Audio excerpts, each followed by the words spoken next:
un petit mortier de cuisine qui était réservé à piler le piment. Alors, ces mortiers de piment, les cuisines là, qui pilaient le piment, a donné un proverbe qui s'est généralisé.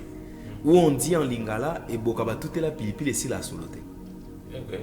Donc, bokana ba tout est la pilipili en tout cas, pour celui-ci là, c'est difficile. Donc, quand vous mettez dans votre nez, vous sentez que ici on pilait le piment, ou on pile le piment. Alors, j'ai découvert en 2003, parce que j'écris aussi par rapport aux verbes et proverbes, aux pensées, que et bokaba tout est la pilipili. Et si la rasoloté, kaka sogi non ba tout est la otangawisi. C'est très profond. Hein. Voilà. Donc, ce qui va tout est là en otangawisi, sur la pilipili c'est là. Et l'ongwe. Alors, étant ingénieur agronome, j'ai essayé de pousser plus loin. J'ai découvert que dans le piment, il y a une substance qui est à la base du goût pimenté là, qu'on appelle capsaïcine. La capsaïcine est responsable de ce goût pimenté et de l'odeur du piment. Alors la capsaïcine, c'est vrai que lorsque vous le prenez en grande quantité, c'est à la base des cancers d'estomac.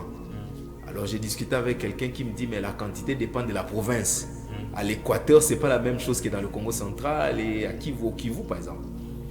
Et dans le gingembre, il y a une substance qu'on appelle 6-gingérol qui est anticancérigène et qui essaye d'effacer cette odeur-là. Donc, pour dire que dans la vie, il y a des choses que nous faisons qui laissent des traces pratiquement indélébiles.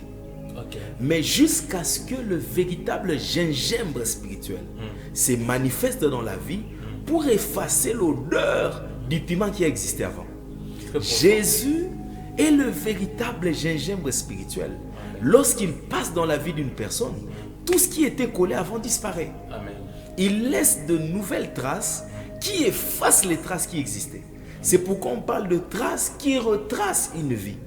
Parce que lorsqu'on commence à piler les gingembres dans ces mortiers de cuisine où on pilait le piment, après on ne saura même pas que le piment est passé par là. C'est-à-dire le jour où Jésus passe par la vie d'une personne, tout ce qui a été tracé à l'avance dans sa vie disparaît. Disparaît. Donc il y a des choses dans notre vie qui demeurent encore parce que Jésus n'est pas encore passé par là. Quand Jésus passera par là sans faute, il y aura quelque chose de nouveau qui va commencer. Très profond. C'est pourquoi Pierre s'est